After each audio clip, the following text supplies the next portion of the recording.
Hey y'all, what's up? It's your girl Joy back with another video. So today we'll be talking about the 10 different things that I learned as a freshman at Cal State Long Beach slash the 10 different things that I wish I knew as a freshman. Now some of the stuff on this list they're specific to my school, but the other stuff you can apply to any school that you go to. So definitely still watch this video even if you don't go to Cal State Long Beach.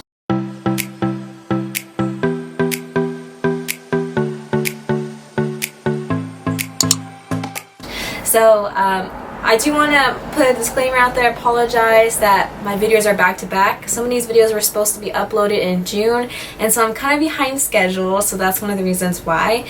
And so if this camera angle is kind of weird, I'm sorry about that too. I'm trying different stuff with this room setting. So hi, my name is Joy. If you don't know who I am, I make college, beauty, and lifestyle videos here on YouTube. So if that's something you're interested in, don't forget to comment, like, and subscribe to my channel. It's really appreciated. So let's get started into the video. Okay, so my first thing that I learned tip is you don't need to come to campus at 6 a.m. for a good parking spot. And I say this out of experience because when I was a freshman, everyone told me come to school early to get a good parking spot, especially the first week of school because it's crazy. And so you know what, I did that. I came to school at like 5 a.m.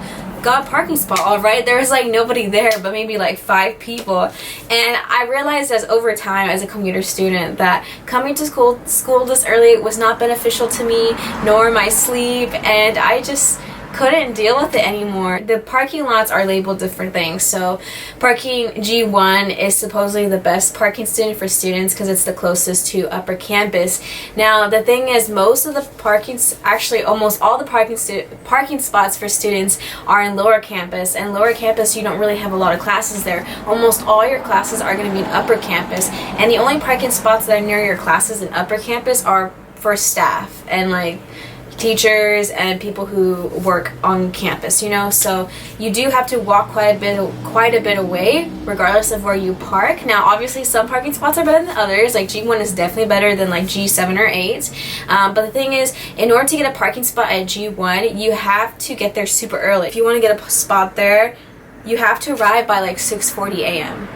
Once it's 7 o'clock, that lot is pretty much full, but the thing is, that lot isn't that much better than like G3 or 4, and my favorite place to park is the parking garage by CBA, and the reason why is because you have like 4 or 5 levels, so it's like you might have to like walk up or walk down because you parked so high, but the thing is, like, there's still parking spots there, and I used to think that those will be filled up by the time like 8 o'clock rolls around, but there's still spots, especially in the upper levels. So that's my favorite place to park because you're parking upwards, not parking outwards. You know what I get? You know what I mean? I just found myself walking long distance, whether it's G1 or G7 and 8. The parking garage, I can usually arrive there around 8:30 and still get a parking spot there. I mean, those parking spots are limited. A lot of the parking spots will be gone by 9 o'clock. And if you have classes that are later on in the day, you'll start to see more parking spots, especially in the parking garage around, I want to say, after 1, because people are leaving for the day, so then you can park there. So don't feel like you have to come to school super early to get a parking spot. Another thing too is if you live in Long Beach, just please take the bus. You save money, you save energy, you protect the earth, I guess, too, but you don't have to buy a parking permit, and they have like this discount, and I think Cal State Long Beach just changed it because it used to be $5 for a tap card. Now it's like, I think, like the regular price. So my second tip is join clubs in college, but don't feel like you have to stay committed. Now, I'm not telling you to not be committed to your clubs. I mean, obviously, if you're going to be a part of a group, then be there for that. But in college, you have so many options for clubs, and I mean crazy, especially at Cal State Long Beach, there's so many clubs, and I literally went overboard applying to all these clubs, and plus they come at you like, oh, you want to join our club, this and that, and so it traps you and you feel like you don't want to say no. But it's okay to say no and say I'm not interested, but the clubs that you are interested, you know, it's okay to try a bunch out and see what you truly like and what you truly want to do, because in college you are still discovering like who you are and, you know, what type of stuff you're interested in, and your hobbies do change from high school. The thing about that's different with college clubs than high school clubs is that in high school you had to like stay committed. Like if you were like an ASB, or if you were part of a sport, or if you were part of, I don't know, Key Club or something, or a Red Cross Club, you had to stay committed to that. And it's not something you can come as you please, come when you are available, when you're free. In college, you come to the meetings, you don't come to meetings. Come when you can, and people totally, that's acceptable, that's normal. Of course, if you're found a club that you really enjoy, you will want to stay there. And so don't feel like you have to put so much pressure on yourself to be like, I have a club meeting, I have to do this. Like, take a break. If you can't go, you can't go to the next meeting. And just because you don't go to a club meeting, I remember in high school, ASB was a part of class. You had to go to like everything to stay a part of that. In college, being in a club doesn't mean you have to do everything with the club. You can still be a part of the club. They are very flexible, like I said. So a few of the clubs that I joined, because I joined like 3, it took a toll on me. I joined Student Movement, which is a Korean Christian group. You don't have to be Korean to be a part of it. I love my student family. Crew Ministries, and then video production, 22 West Video Productions. So I had like 2 meetings a week plus like 3 days shooting for 22 West Video Productions, and I really enjoyed my time there, and everyone was really nice and this and that. But I stopped going to that because I realized that I don't have time for all these clubs, and I'm doing YouTube on the side, and I already doing enough video production, and I had to choose between, well, I could stress myself out by being a video production on my like freelance side and being a part of a group, and I just realized I'd rather do my own thing than have to stress out about both. So you have to, pick and choose, make your decision. So yeah, if you feel like you're unhappy because you're so stressed about your extracurricular activities, just drop some things. It's not worth your mental health being sacrificed. And, it's hard. I felt very uncomfortable, and I felt like, I always feel bad when I'm telling people like bad news, and I felt inside like very uncomfortable telling 22S Video Productions that I'm not going to be coming anymore, because of this and that. But the thing is, just tell them, let them know, don't flake on them if you're going to be a part of a project. Just, be courteous. Choose the clubs that you like and that you want to be a part of, and that don't drain your energy. Choose clubs that you have passion in and that you enjoy going to the meetings, and it's not like a waste of your time. And stick to those that you like. Number 3. So try hard to find friends, because in college, yes, there's more people than there was in high school, unless you go to a small college. But there's a lot of opportunities to make friends with campus events, with campus clubs, and in your classrooms.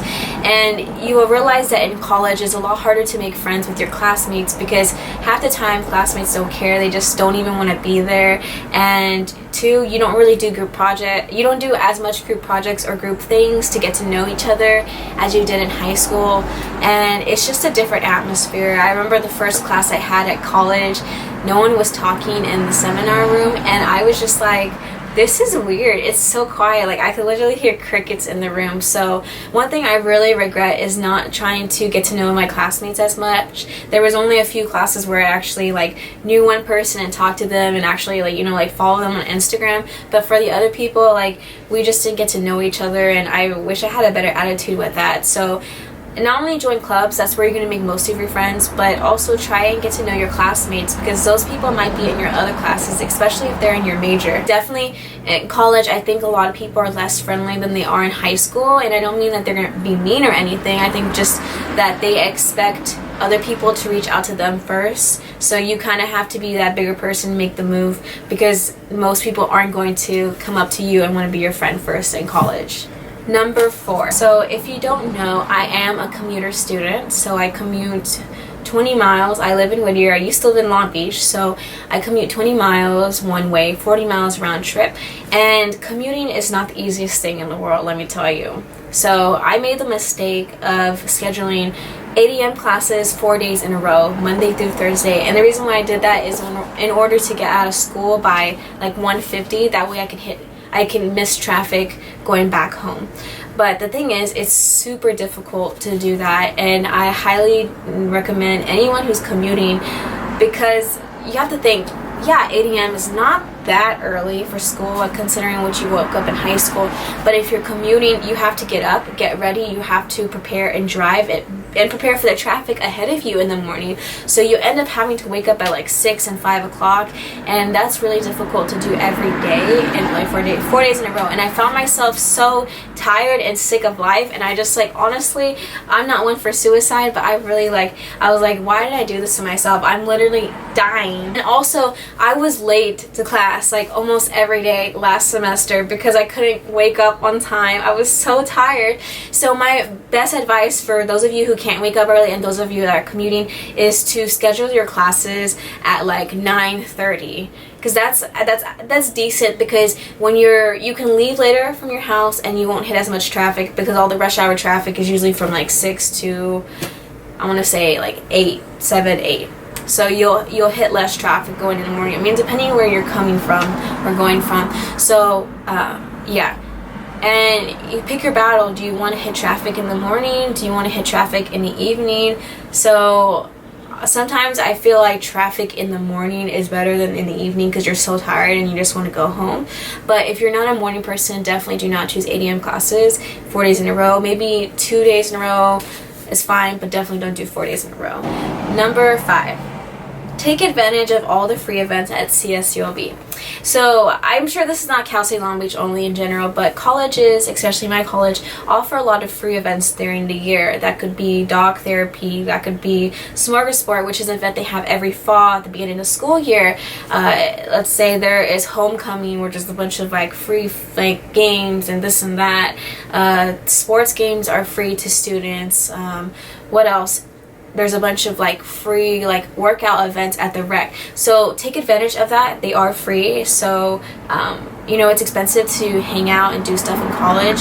You know, take advantage of all those free food events and free food at those things. Like the condition for tuition, they had that event and they had free food. I didn't even participate in condition for tuition, but I ate free food there, so take advantage of that. You can get a lot of free stuff. So at Smorgasbord, we have Amazon at the beach, and they were like, if you follow our Instagram, you can get this box of free stuff, and it was pretty cool. So they do give a lot of free stuff. They give free t-shirts sometimes away, so always stay tuned for that instead of always buying the merchandise. And also too, you'll see throughout the year, there's a lot of companies and organizations that they have their booths lined up against like the walkway to the bookstore is, and the University Student Union. And sometimes it is clubs on campus, and sometimes it is like people selling stuff like clothing. But there was Zaffle, the clothing company there. I got free leggings when they do their promotion. I think it's Dunkin' Donuts, when they promoted their little canned coffee, I got a free coffee. So just always take advantage of that, you know? Number 6, don't feel like you have to be a part of Greek life. Now, this was something I really struggled with when I was like a freshman. So you will notice that at Cal State Long Beach and a lot of colleges, there's a huge like emphasis and a huge Greek culture.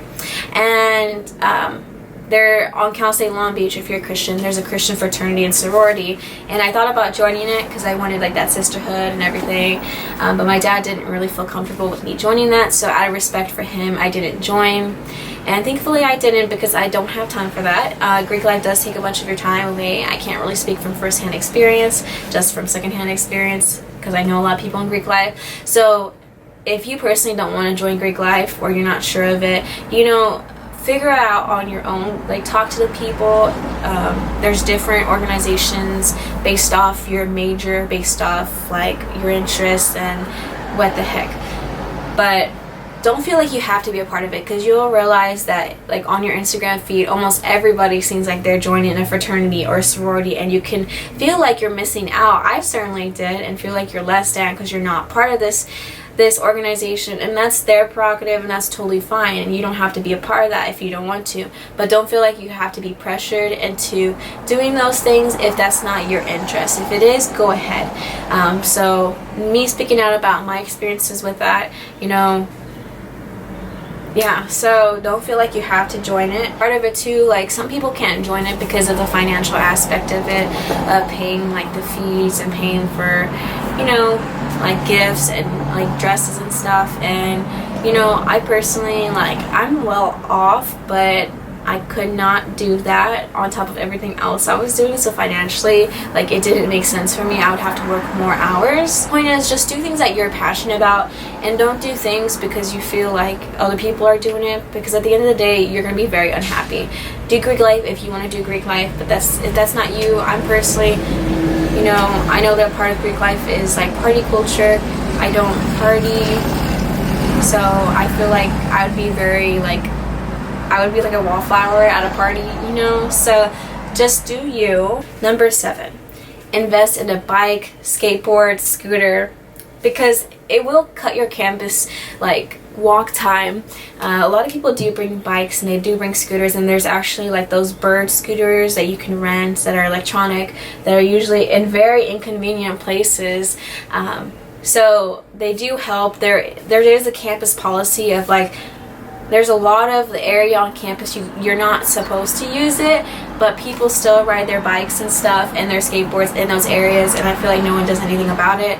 But definitely, if you don't want to walk a lot, definitely bring some type of wheeled vehicle, you know. Sometimes I wish I could like bring a golf cart with me on campus and like, you know, like be like an Uber driver on campus and like, you know, charge people like $1 to ride or something. But, you know, they'd probably like get mad at me. So for a while I was bringing my penny board, but then I didn't feel confident enough to ride it around other people, especially other people riding their bikes and skateboards, because I felt like I was gonna hit somebody, and so I stopped using it. But, you know, it's helpful. Number 8, use the campus doctor instead of your primary care doctor. The reason why I say to use your campus doctor, because what I realized is I didn't actually start going to the doctor there until the end of my freshman year. When I had found out I had this red spot on my neck, everyone thought it was a hickey, but it was actually a fungal infection. And so the thing that's good about it is that your tuition pays for that service, and they also have a pharmacy there where you can buy over-the-counter medicine at a cheaper rate than you can find it at Rite Aid or Ralph's. So if you need iron pills, go over there, it's cheaper. You know, you need antifungal cream, go over there, it's cheaper. And so you schedule your appointment online through like a portal, and schedule like early on in the day so you don't really have to wait in line. And you can have follow-up appointments too if you still have a condition that is not fixed. And so it's easier to go there than it is to try and beat campus traffic and beat rush hour traffic to go to your doctor's appointments after school. And sometimes they close early to make it, so it's convenient and easy just to go to the doctor on campus. And if you have something that they can't do anything about, then just go to your regular doctor. But if it's just something simple, you have the cold or something, go over there, get some medicine, and have them check you out.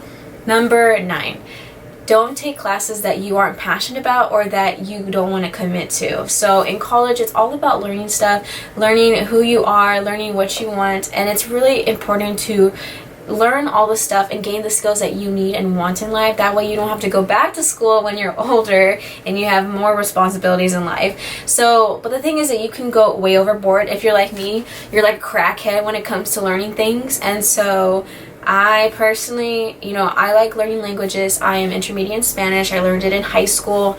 I can communicate enough with using it at work. I'm half Korean, so I wanted to learn Korean when I got to college. I took 2 Korean classes, and it was honestly really hard, and I did not have the time to commit to it. Although I loved learning the language, the classes was just way too fast-paced for me, and it made me really unhappy as an individual. And I'm like, you know what? I'm not going to take any more Korean classes because it takes too much of my time. It's too fast for me. I'd rather learn it at my own pace and my own time and not feel like pressured to get an A in this class that I'm not going to get an A. And so definitely don't put yourself through that amount of stress or pressure, especially if you are trying to get a 4.0 like I did. But my Korean class took that away from me, but it's okay.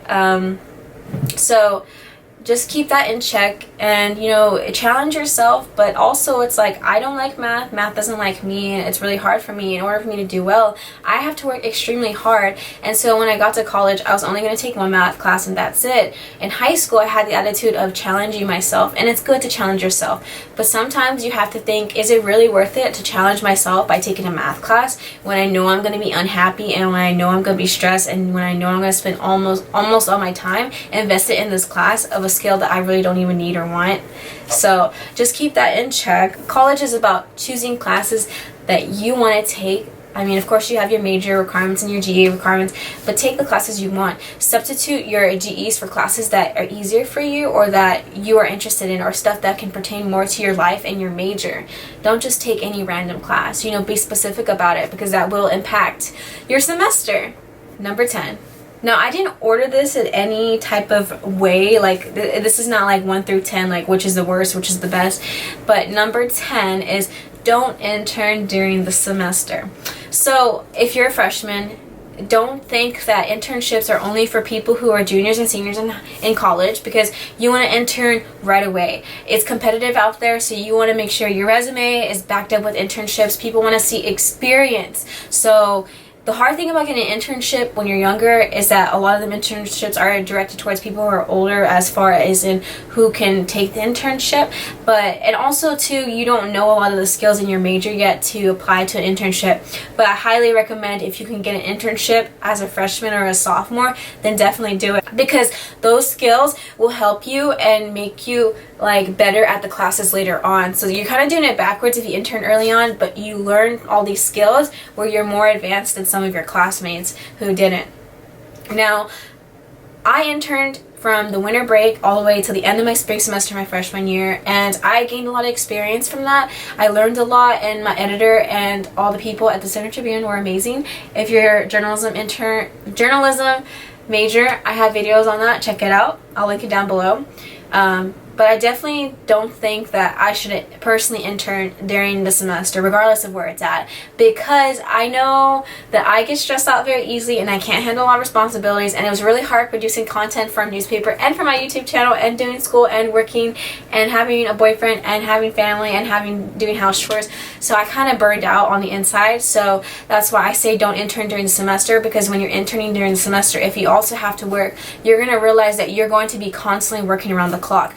You're going to be constantly doing schoolwork, going to school, you're going to be doing work for your internship, you're going to work at your internship, you're going to be going to work to pay for college and stuff. So if you really want to enjoy your semester, stick to school and work and intern during the breaks. That way you can focus on one thing and you won't have all this responsibility at once, and you will feel more open to learning about things, and you will feel more refreshed because you have that time to be social with friends, you have that time to do your hobbies. I just felt like I was sacrificing a lot. I sacrificed my social life. I did not go to any club meetings the second semester of freshman year because I had my internship, because I wanted to do well in it and I wanted to focus on it. But if you're someone that can handle that type of stress, then definitely do it. But I definitely recommend just doing it in summer break, winter break. You know, don't intern during the semester. It's really difficult unless, I guess, and you also have to take it into account. So like for me, a journalism major, a lot of internships happen in LA. Do you know how far LA with the traffic, how long that'll take from Long Beach and then from Whittier? A lot. So definitely put into account what location your internship is, and that will impact your life as well, not only having to do the internship in the first place. I just highly encourage you guys to enjoy high school. I highly encourage you to enjoy college. I do have a video of my recap of my freshman year of college, and I did mention that I wish I enjoyed it more. You know, try things and work hard, because your grades do matter, especially if you want to go to grad school. And you know,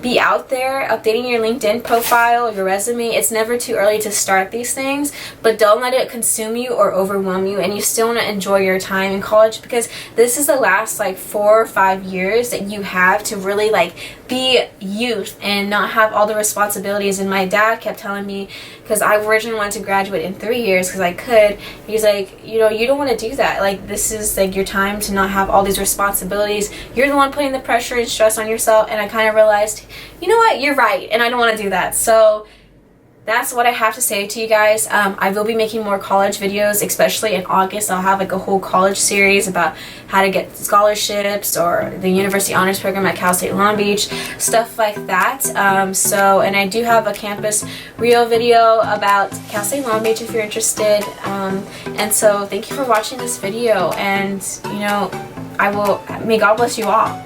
So bye guys.